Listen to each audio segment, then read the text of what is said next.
L'histoire de Compostelle nous plonge dans un voyage humain bouleversant, où la marche devient le seul rempart contre l'échec total.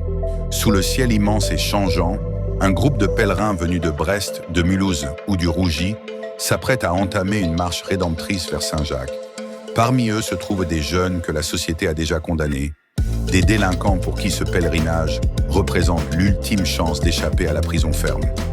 Alexandra Lamy incarne une professeure de lycée dévouée qui, depuis 15 ans, s'efforce de donner des secondes chances à ceux que l'on n'écoute plus. Convaincue de connaître les adolescents mieux que quiconque, elle décide d'accompagner l'un de ces garçons difficiles dans cette épreuve physique et psychologique particulièrement éprouvante. Mais le chemin est semé d'embûches et de tensions extrêmes.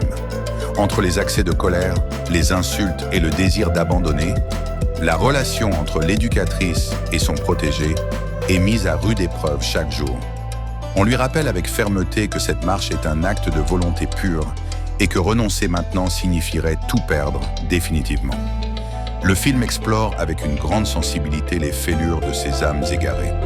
Le jeune homme avoue sa propre noirceur, marqué par le rejet d'une mère qui a peur de lui, tandis que la professeure confesse une crainte plus profonde, celle de ses propres limites intérieures. Pendant 3 mois, ils apprennent à se connaître, à s'affronter et à se soutenir dans la douleur physique. Ils traversent un des phases de haine et d'amour, découvrant que les liens créés dans l'adversité sont les plus solides au monde.